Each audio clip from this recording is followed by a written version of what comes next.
Donc là, je vais te montrer comment faire pour changer la meule. Tu vois, la meule est vraiment petite. Comment c'est petite? Tu regardes tout le temps l'ajustement. L'ajustement est rendu au bout parce qu'on peut l'avoir jusque là. Quand elle est neuve, la meule, là, c'est ici. Là, on l'a avancé jusqu'au bout. OK? Fait que ça fait en sorte que là, on peut encore aiguiser un petit peu dessus, mais elle commence à être vraiment petite. Donc, première étape, on dévisse les deux vis noires. Les deux vis noires qui en fait, ça ici, ok, c'est la première pièce qu'on enlève. Par la suite, 4 vis comme celle-ci. 1, 2, 3, 4. On dévisse.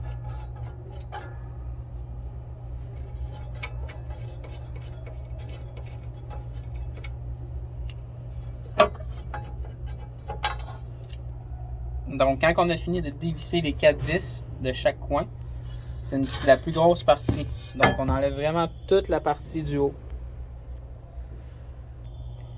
C'est ça ici. Là, on voit qu'il y a extrêmement beaucoup de saleté, c'est normal.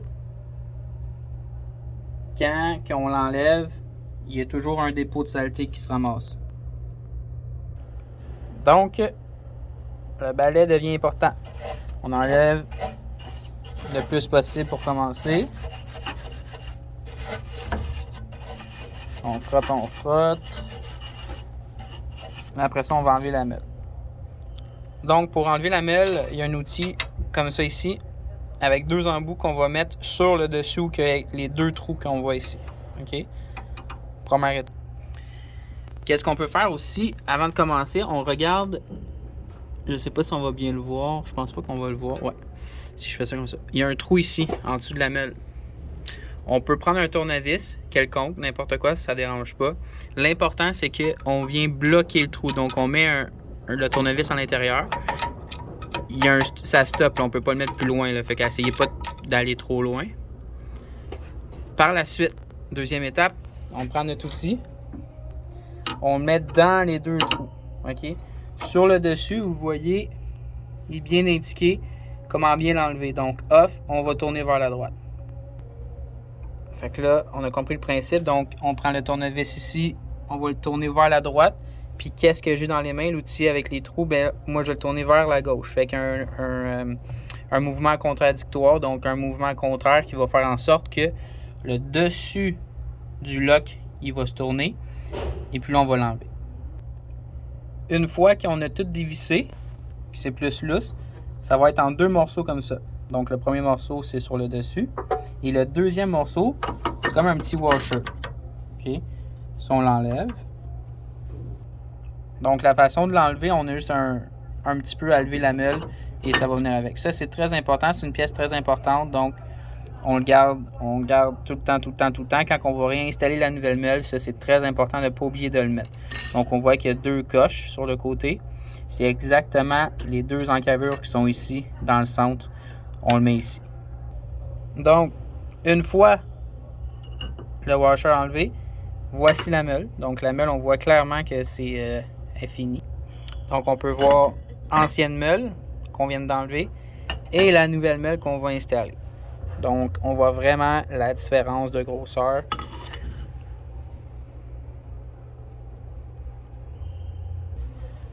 Donc, étape importante avant de remettre la meule, on lave.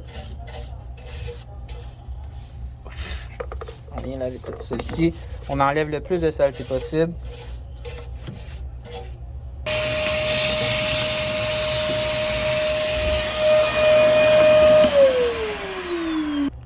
Si vous avez accès à une balieuse, c'est encore mieux, okay, pour faire une plus belle job. C'est vraiment important que ça soit clean avant de mettre la nouvelle. Donc, et voilà, beaucoup plus propre. Je pourrais même nettoyer ça en arrière le plus possible. Ça, dans le fond, c'est un petit dépôt qui se crée à la longue. Fait que ça, on essaie de l'enlever le plus possible. Alors, je suis prêt à mettre ma nouvelle meule. Donc, les prochaines étapes à suivre. Introduction de la première étape, donc très simple. On met la lamelle ici. Il n'y a pas de sens nécessairement pour la lamelle, on peut la mettre de n'importe quel bord, ça n'a pas d'importance. Étape à ne pas oublier, le fameux washer, comme expliqué tantôt. Par la suite, le plus gros. Au début, on peut le visser à la main, jusqu'à temps que ça soit un petit peu plus serré. Par la suite, même outil que tantôt, donc on reprend le tournevis, on remet dans le trou. On reprend notre outil pour serrer ici, le dessus de la tête. Donc là, si vous avez compris, on va faire le contraire de tantôt. Donc, mon outil va tourner vers la droite et ça va tourner vers la gauche. Et voilà, la nouvelle mêle est installée. Il va simplement rester à remettre nos capuchons, nos protecteurs. On fait ça à l'instant. Donc, qu'est-ce qu'on peut voir fréquemment comme erreur quand on remet le premier capuchon, dans le fond, le premier couvercle? Il faut faire très attention de bien le mettre à l'envers, pas à l'envers, mais bien sûr à l'endroit. Donc, s'assurer qu'il est bon. Nous avons 4 trous pour les 4 vis, mais aussi les 2 trous qu'on voit ici, dans le fond, c'est pour le protecteur. Donc, le protecteur qu'on va mettre juste ici. Donc, on installe nos vis. Dernière vis. On n'est pas obligé de serrer ça en fou, juste bien à côté. Par la suite, c'est l'étape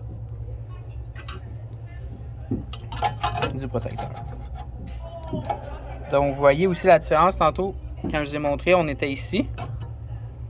Là, on est rendu en arrière, complètement en arrière. C'est bien important de l'installer correctement pour pas que la meule touche le métal. Parce que quand vous allez le partir, il va y avoir des flamèches là.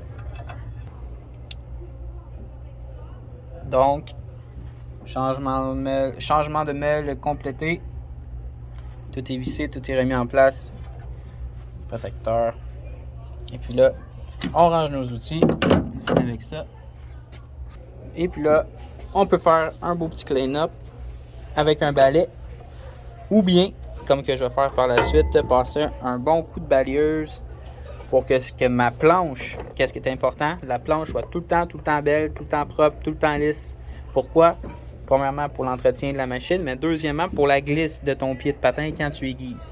Donc, plus que ton pied de patin est sale, plus que ta table est sale, plus que ton support de patin est sale, moins que ça va glisser quand tu vas venir pour aiguiser. Donc, tes mouvements ils seront plus fluides et ça va être plus difficile. Donc, quand tu vas passer ton patin sur la meule, vous allez sentir des coches quand vous allez bouger ou il va y avoir une genre de résistance. Donc, c'est ça qu'on ne veut pas. Donc, c'est pour ça qu'il est important que la table soit toujours clean et que le pied de patin soit toujours clean aussi pour que ça aille le mieux possible.